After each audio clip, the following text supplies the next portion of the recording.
que se encuentra en el libro de Joel, capítulo 2, versículo 12.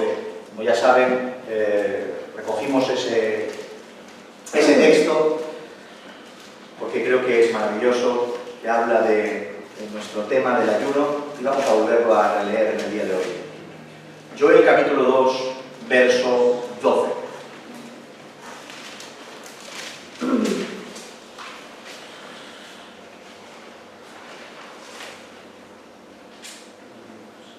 Dice la palabra del Señor así: por eso pues ahora dice el Señor, convertíos a mí con todo vuestro corazón, con ayuno y lloro y lamento. Amén. Amén. Convertíos a mí con todo vuestro corazón, con ayuno, lloro y lamento. Amén. La semana pasada atendimos al ayuno de una manera muy concreta.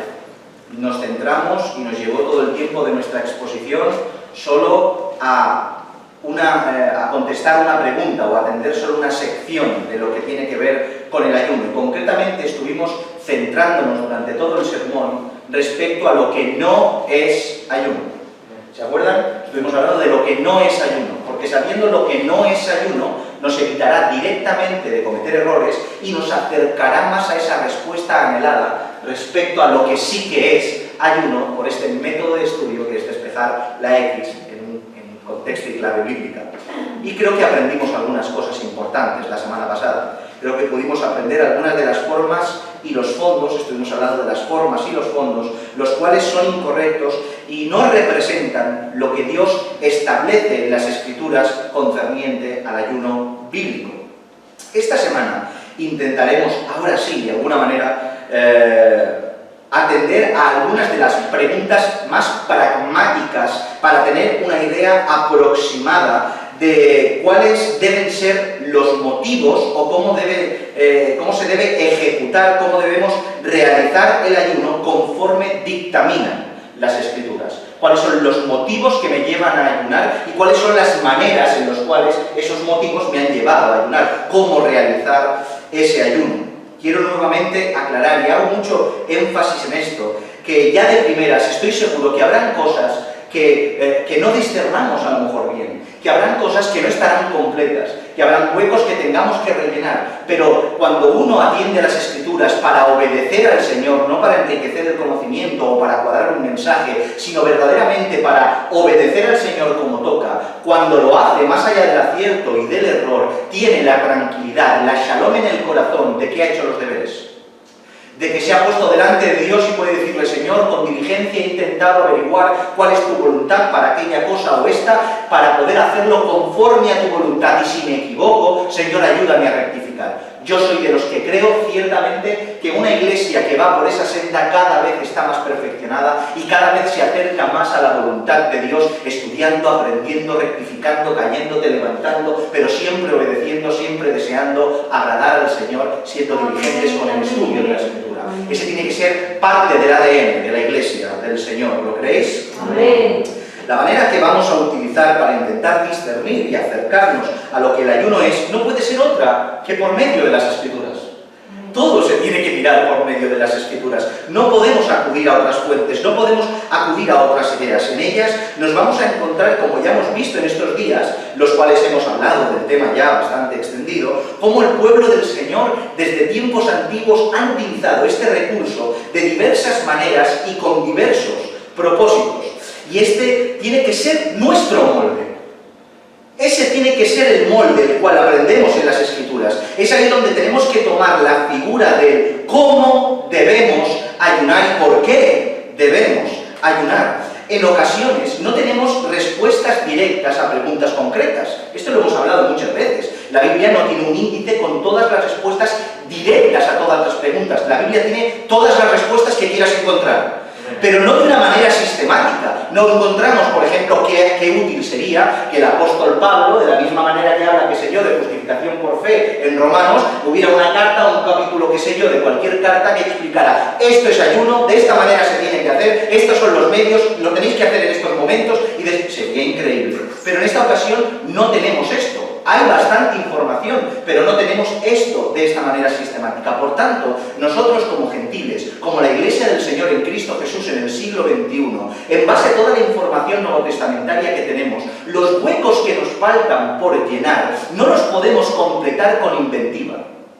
No los podemos completar con ideas que nos vienen. No digo que a lo mejor utilizar algún tipo de acción o un tipo de idea sea malo, porque para eso, como dice Pablo, también tenemos el Espíritu Santo para poder ministrar. Obviamente que no pasa nada. Pero después de haber indagado las Escrituras e intentando llenando los huecos que tenemos con todo el compendio y marco bíblico. No puedo decir, como Pablo no me dice nada, ya no busco más, sino que tengo que mirar por todas las Escrituras, por todos los Evangelios, por todo lo que pone en la Escritura, para rellenar los huecos que a veces nos faltan a la hora de adquirir respuestas concretas para poder obedecer conforme al Señor demanda. ¿Entendéis esto? Amén. Por tanto, esta manera para mí, a mi modo de ver, de mirar hacia atrás, es la manera correcta, es la manera adecuada de poder estudiar y de poder averiguar todas estas verdades.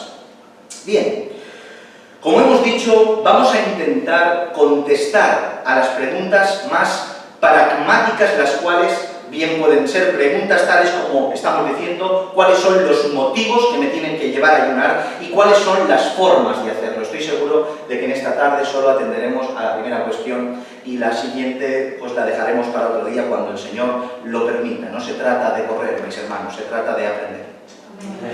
Dicho esto, miremos primero la primera cuestión. Los motivos que han llevado a la Iglesia, han llevado a su pueblo a ayunar de generación tras generación. ¿Por qué ayunaba a su pueblo? ¿Se han hecho alguna vez esta pregunta? ¿Por qué ayunaba a su pueblo? ¿Por qué ayuna la Iglesia del Señor?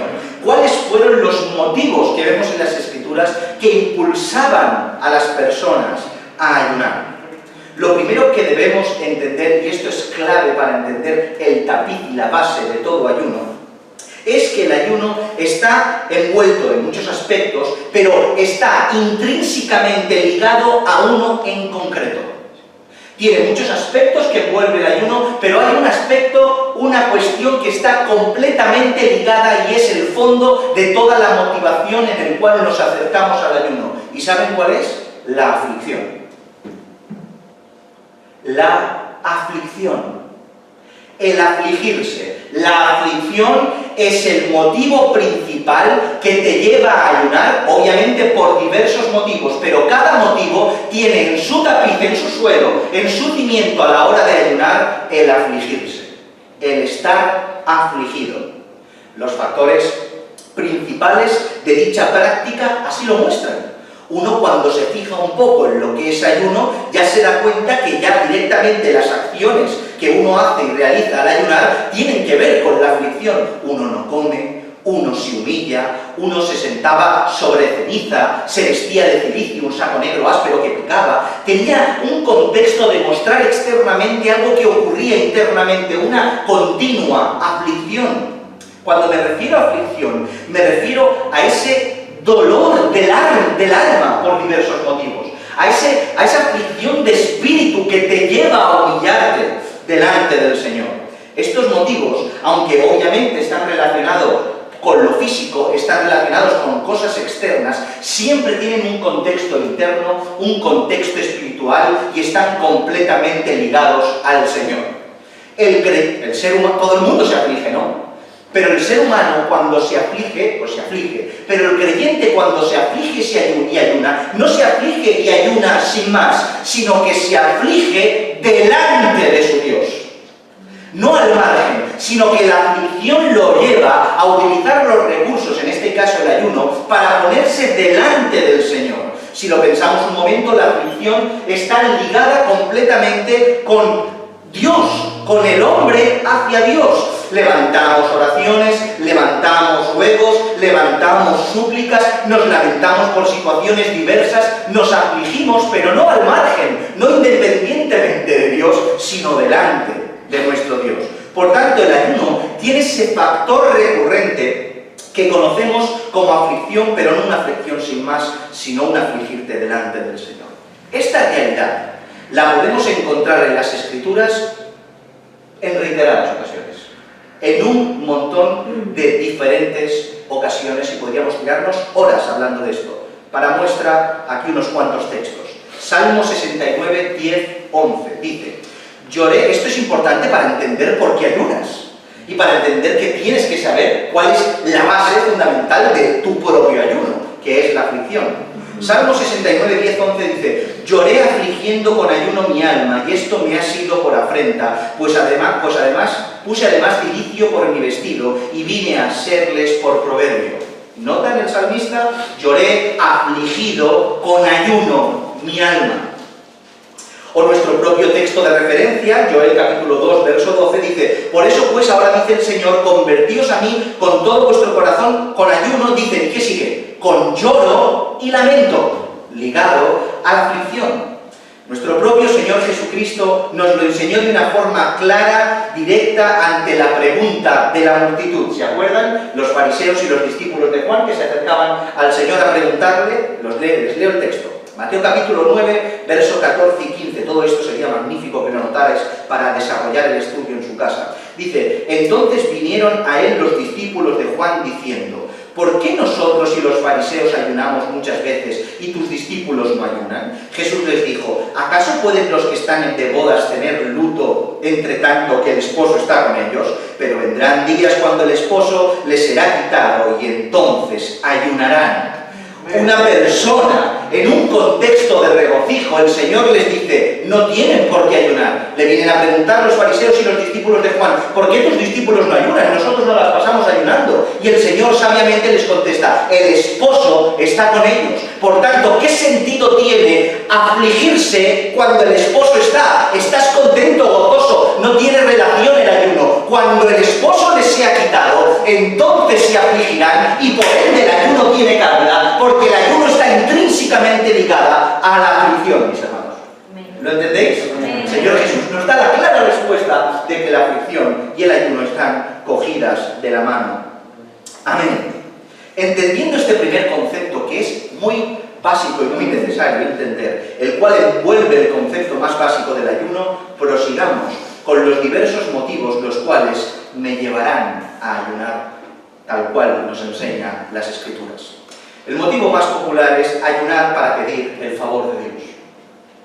Ayunar para pedir el favor de Dios. Este es el motivo más frecuente por el cual la Iglesia del Señor ha ayunado a lo largo de la historia, tanto del marco bíblico, tanto del marco de la historia de la Iglesia, como el marco actual. Nos lleva una petición en especial, buscar el favor de Dios, el levantar un ayuno hacia el Señor. Hay una necesidad puntual y el pueblo se reúne, o bien colectivamente o individualmente, a pedir su favor, a llamar la atención del Señor, a decirle: por favor, Señor, concédeme tal cosa, para tu gloria, para lo que fuera. Es así como lo hacemos.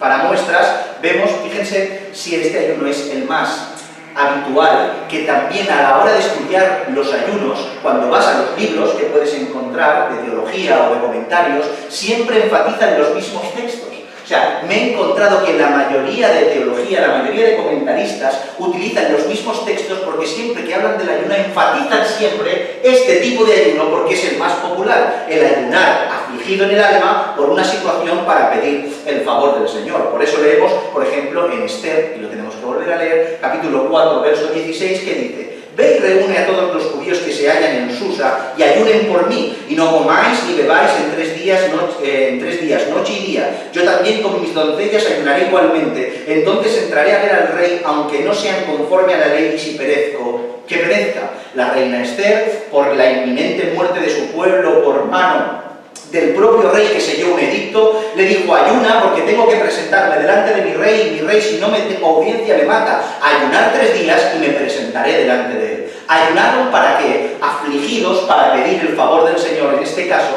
que Esther fuera aceptada y recibida por el rey y que no perdiera la vida. En Jonás capítulo 3, versos del 6 al 9, leemos lo siguiente: Y llegó la noticia hasta el rey de Nínive y se levantó de su silla, se despojó de su vestido y se cubrió de cilicio y se sentó sobre ceniza, e hizo proclamar y anunciar en Nínive por mandato del rey y de sus grandes, diciendo: hombres y animales, bueyes y ovejas, no gusten cosa alguna, no se les dé alimento ni beban agua, sino cúbranse de cilicio hombres y animales y clamen a Dios fuertemente, y conviértanse cada uno de su mal camino, de la rapiña que hay en sus manos. ¿Quién sabe si se volverá y se arrepentirá Dios y se apartará del ardor de su ira y no pereceremos?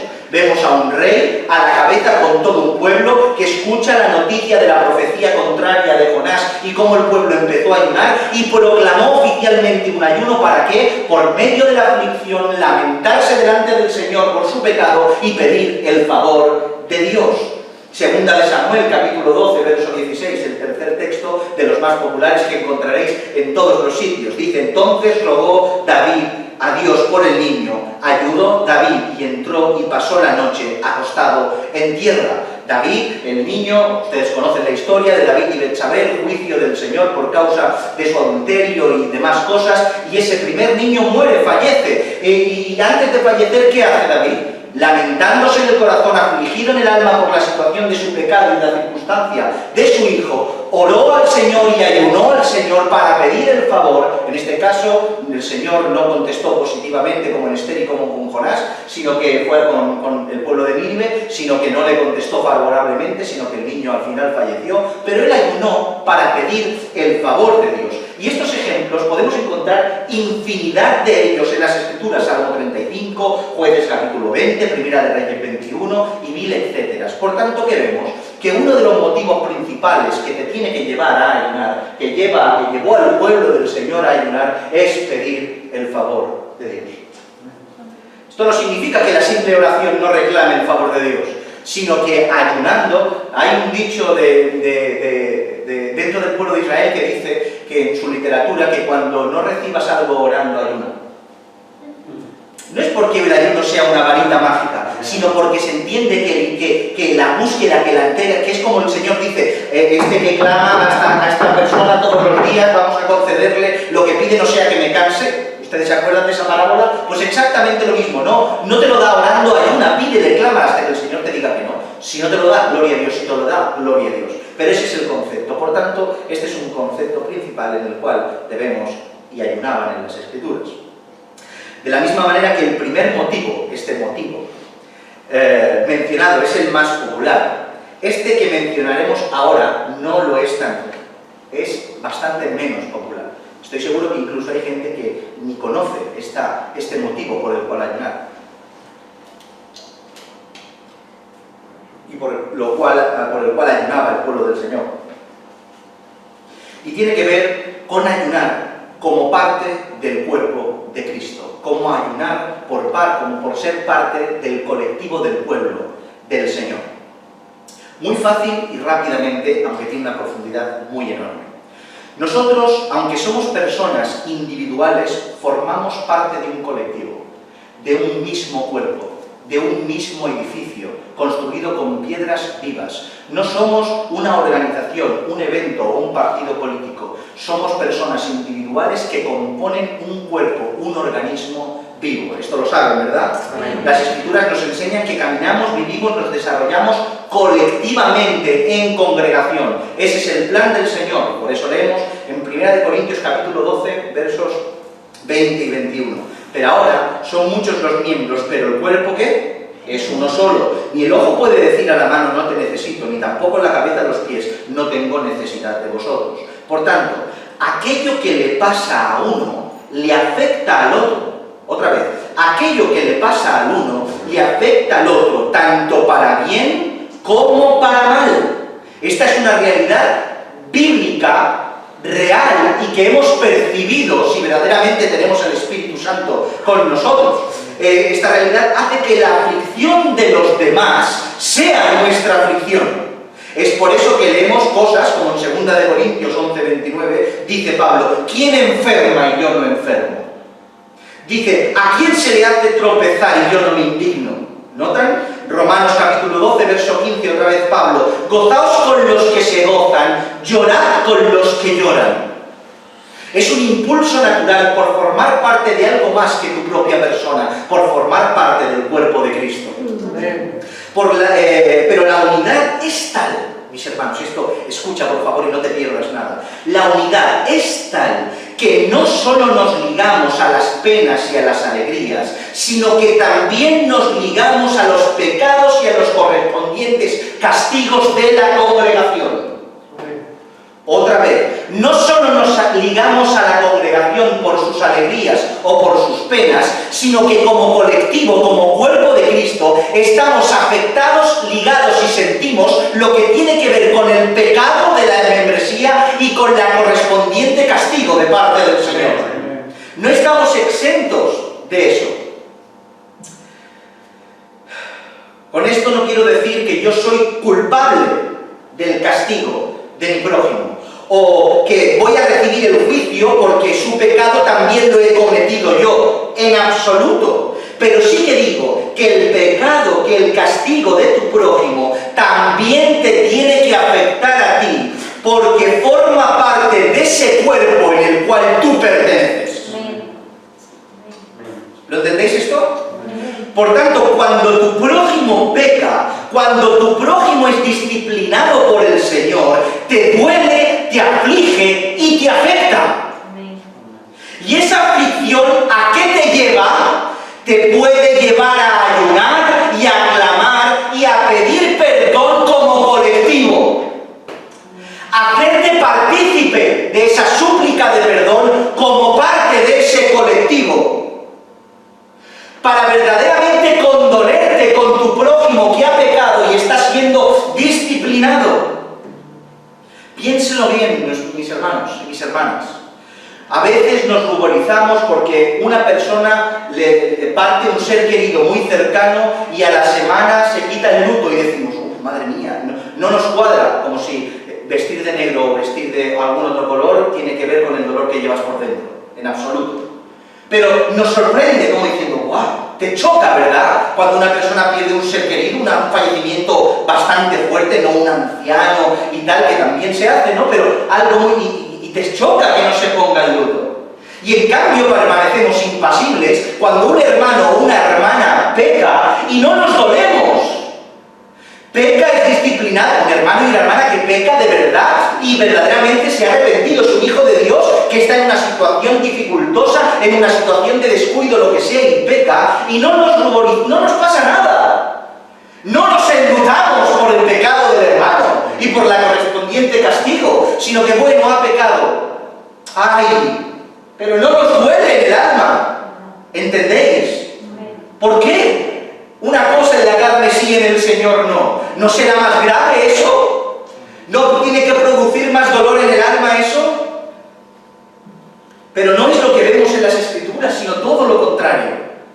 Vemos como parte del colectivo se hacían partícipes de ese dolor e incluso pedían perdón como si ellos mismos lo hubieran cometido. Salmo 35, 13 dice, pero yo, cuando ellos se enfermaron, me vestí de cilicio, me afligí con ayuno mi alma y mi oración se volvía en mi seno.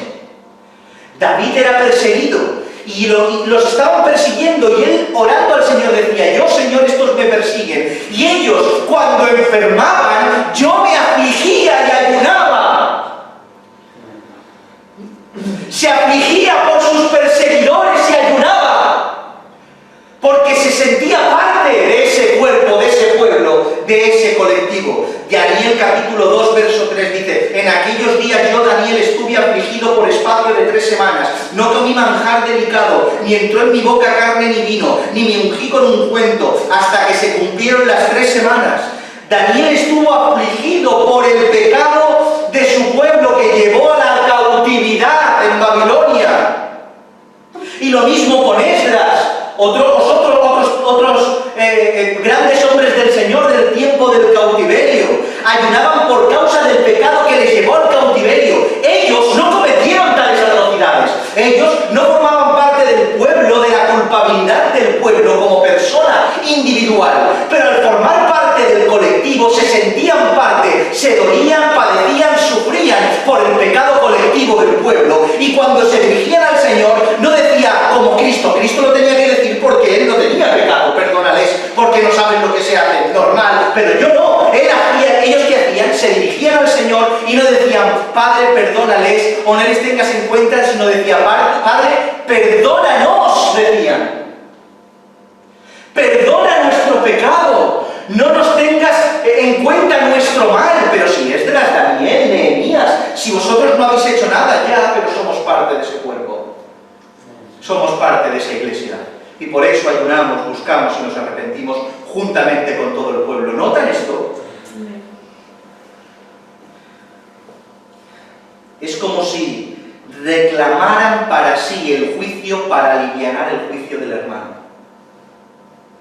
Es como si dijeran, Señor, aquí estoy yo también como culpable, para que el pecado y la culpa se extiendan y alivianar el juicio de mi hermano. ¿Se han dado cuenta cuando uno va a la casa del enlutado y simplemente se sienta, no habla casi nada, está al lado de una persona que ha tenido una falta, simplemente está ahí sentado, le hace compañía, llora con él, se lamenta con él, como sin darse cuenta nadie se aliviana un poco la carga de aquel que ha tenido una pérdida? Aunque sea un poco, pero se aliviana. ¿Por qué? Porque te has sentado al lado y has llevado por unos instantes, un rato, la carga y el pesar de tu prójimo. Y estando sentado con él al lado por unos instantes le has quitado un poco de carga porque te has hecho partícipe de su pérdida, de su aflicción y de su dolor. Esto es lo mismo cuando ayunamos como parte del cuerpo de Cristo. Alivianamos el pesar genuino del pecador que se arrepiente, segregándolo por toda la congregación que se lamenta a una sola voz pidiendo el perdón colectivo y no solo individual. Obviamente el Señor con otra connotación y con otras dimensiones mucho más profundas y elevadas, pero ¿no le sabe esto al Señor Jesucristo, el hermano mayor de todos nosotros, llevando las cargas del pueblo para aligerarte la tuya?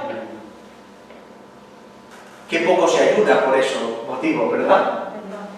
Ayunar por el pecado de las personas, entendiéndolo como algo colectivo y algo que forma parte de tu propia persona como perteneciendo al cuerpo de Cristo. Pues estos hermanos ayunaban por esto. Por tanto, esta manera de ayunar, desconocida para muchos, toma una connotación e importancia impresionantes, ya que por medio de ese ayuno evidenciamos más que nunca una doctrina fundamental, solícitos en guardar la unidad del Espíritu en el vínculo de la paz. La unidad del Espíritu no es ir al pollo a cenar, mis hermanos. Amén. ¿Vale? La unidad del Espíritu no es irte de vacaciones. La unidad del Espíritu es esto.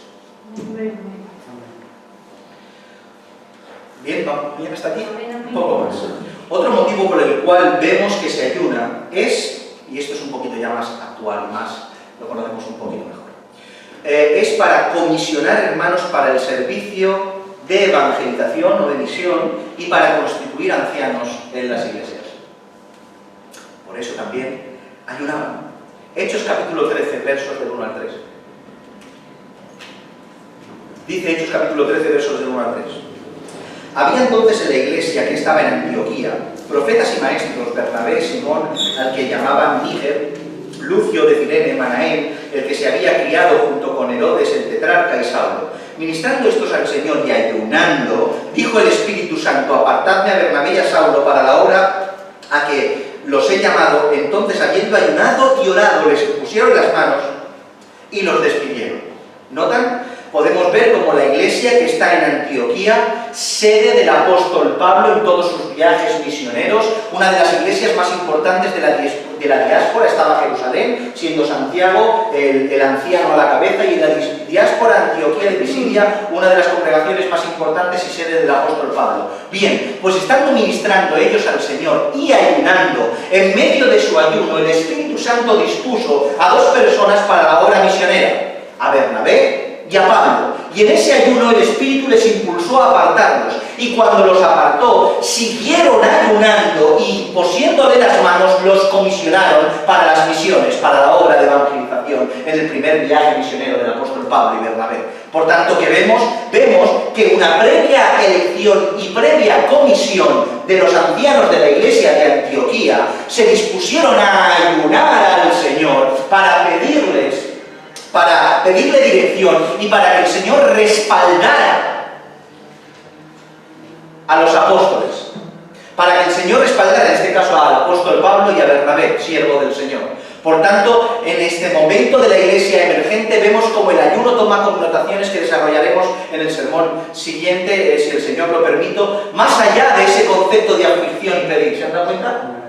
Y los comisionan de esta manera previo ayuno. Podemos ver por otro lado, leemos en Hechos capítulo 14, verso 23, y constituyeron ancianos en cada iglesia y habiendo orado con ayunos, los encomendaron al Señor quien habían creído.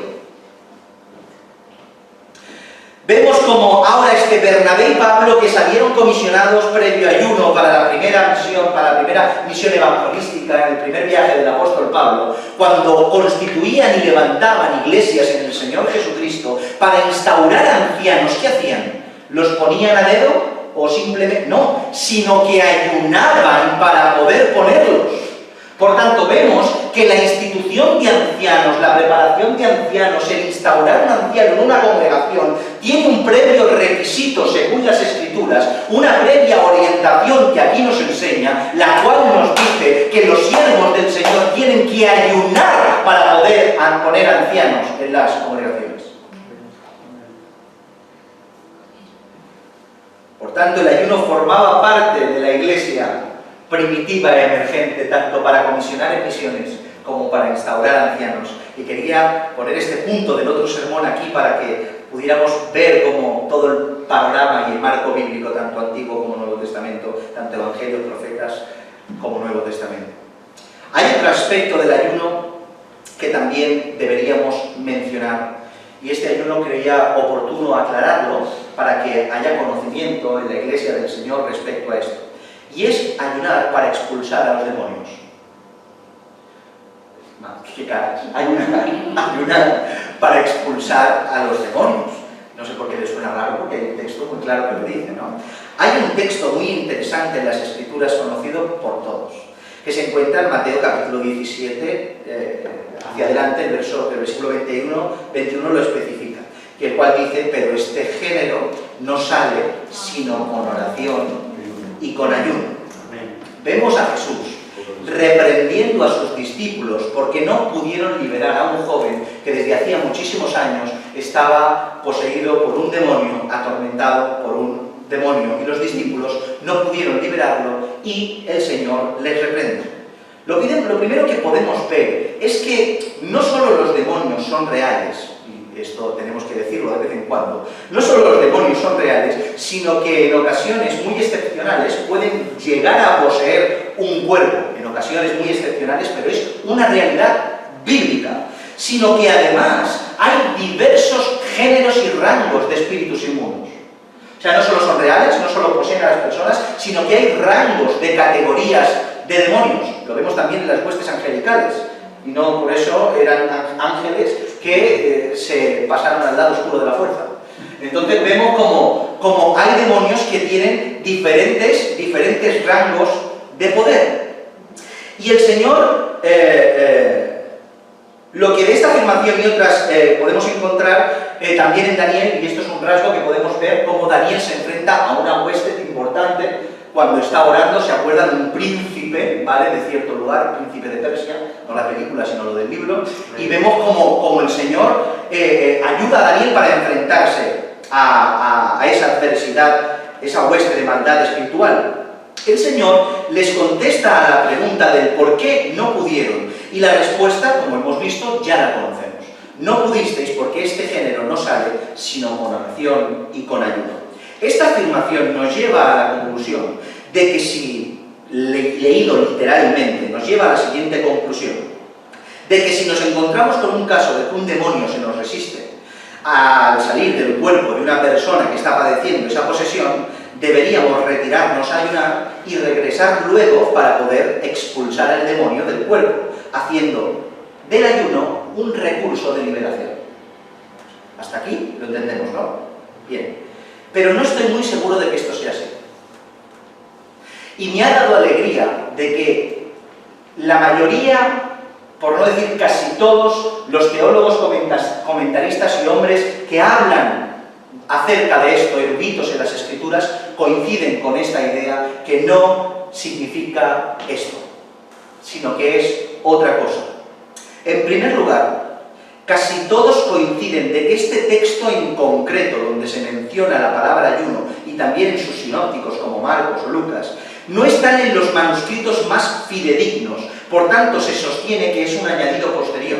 O sea, en algunos casos el verso entero 21, pero en otros casos la parte oración y no la parte ayuno. O sea, se queda, este género sale con oración, no utilizan ni agregan la parte ayuno, sino que fue algo posterior que se agregó a los manuscritos más modernos. Según los que entienden de bibliología, la materia a la cual atiende los textos, los manuscritos donde nos llega nuestra Biblia, dicen que en los manuscritos más fidedignos, más antiguos, no se encuentra este versículo o no se encuentra lo que es esta palabra, que nada rompe la doctrina ni el marco bíblico en ninguna de las ocasiones. Pero mis hermanos, aquellos que me conocéis ya sabéis el miedo que me da todas estas cosas. Me da mucho miedo que algo que está escrito decir no está escrito, o esto se ha sido añadido. Obviamente hay una realidad de esta materia de la bibliología, pero a no ser que sea una cosa muy clara, hablo de mi opinión, muy clara, que no haya ningún recoveco de duda, que haya un 100% de seguridad, que todo el planeta Tierra se ponga de acuerdo de que esto es un texto interpolado, yo no me atrevo a decir que algo que está en la Biblia no está. Me da miedo, mis hermanos. Me da miedo, a no ser que haya, como las hay, textos que son clarísimamente un añadido posterior, malintencionado. Pero en este caso no lo vemos así, por tanto a mí me da miedo. Así pues me decanto por otra forma de solucionar este texto en base a una interpretación bíblica, como no puede ser de otra manera. Los discípulos, porque de esta manera ya es fácil, es un texto apócrifo, es un texto interpolado y ya está, se acabó, no está. Pero, hermanos, hay que atenderlo también de esta siguiente manera. Los discípulos, mis hermanos, ya estaban asombrados y ya formaban parte de esta autoridad que Dios les dio para la expulsión de los demonios. O sea, los discípulos estaban ya experimentados en que los demonios se les sujetasen. En Lucas capítulo 10, verso 17 dice: volvieron los 70 con gozo diciendo: Señor, aún los demonios se nos sujetan en tu nombre. ¿Se acuerdan? El Señor comisiona ir de dos en dos, hacer esto y hacer aquello, predicar el Evangelio, sanar enfermos, y los demonios se les sujetaban, y cuando regresan al Señor dice: es increíble, hasta los demonios, algo que nunca había pasado, porque es una señal del Mesías y de aquellos que lo tienen, la liberación de los demonios. Por tanto, algo que nunca había pasado les estaba pasando, y ellos estaban sorprendidos porque los demonios se les sujetaban en su nombre. Por tanto, los discípulos ya estaban acostumbrados a ese tipo de autoridad. Escuchen, yo entiendo que quizá estos discípulos se descuidaron, que vieran ese poder recibido como algo que no se debe cuidar, ni se debe mimar, ni se debe cultivar. Como el Señor que les dio una espada de autoridad que no se tenía que afilar ni practicar con ella. Te damos este poder, es un poder que tienes en mi nombre y lo puedes utilizar cada vez que te dé la gana. Lo sacas del bolsillo y los demonios te se sujetan. Y por eso ellos entendieron mal ese concepto y se descuidaron, depositando su confianza en la autoridad que habían recibido sin pulir su vida espiritual, ¿sí?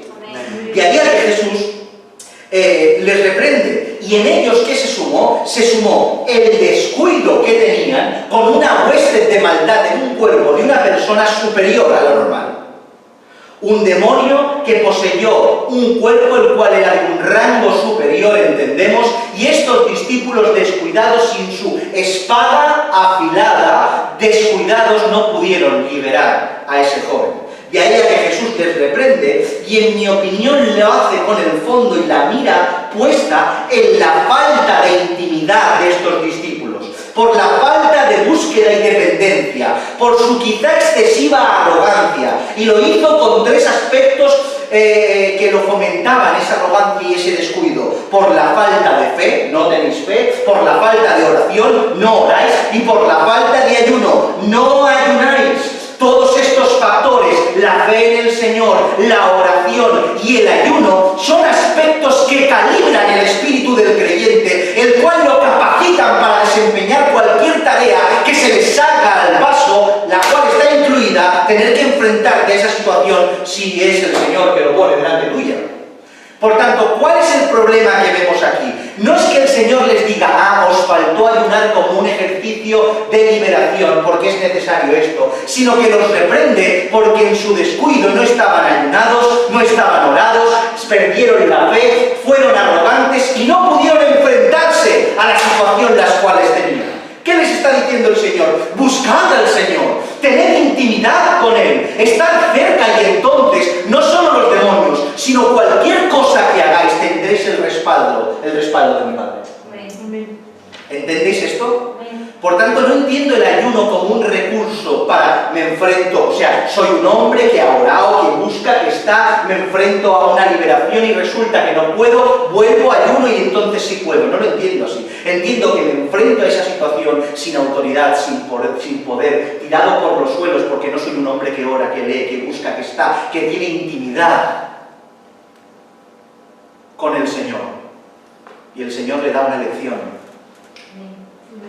Le quita la mano y no se puede enfrentar, no a eso, sino a cualquier otra tarea. ¿Acaso creemos que cuando somos utilizados por el Señor para predicar su Evangelio no necesitamos la autoridad de Dios? ¿Acaso que son frases aprendidas? El discurso es el mismo, pero el poder no. Hermanos, yo lo he experimentado. Yo he experimentado dar el mismo discurso y notar que el Señor estaba detrás de uno y del otro no. El mismo discurso. El mismo discurso. Pero la persona que se acercó a dar ese discurso estaba en una ocasión dependiente de Dios y en la otra no. Así de simple. Por tanto, este aspecto en concreto, a mi modo de entender, a mi humilde opinión, creo que se refiere a esto, mis hermanos, no que el ayuno sea un recurso para poder liberar a los demonios. ¿Ha quedado medio un poco claro? Muy bien. Y el último de los motivos, yo sabía que solo íbamos a poder contestar una pregunta, ya llevamos más de 40 minutos. El último de los motivos, los cuales se ayunaba, y para mí es el más relevante o importante, si lo pudiéramos decir así.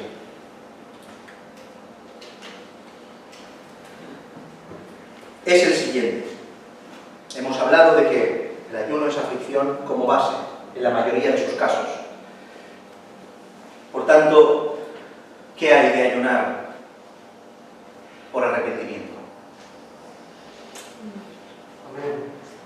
¿Qué hay de ayunar por arrepentimiento?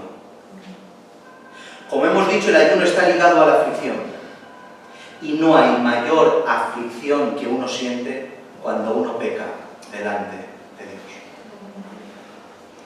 Si el ayuno tiene como tapiz la aflicción se exacerba al 100% cuando uno peca.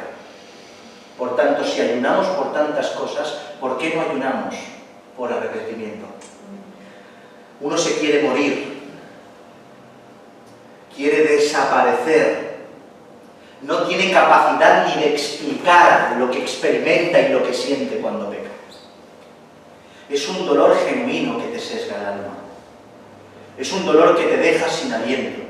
La aflicción es indescriptible. Nos ha pasado a todos si verdaderamente tenemos el Espíritu de Dios con nosotros.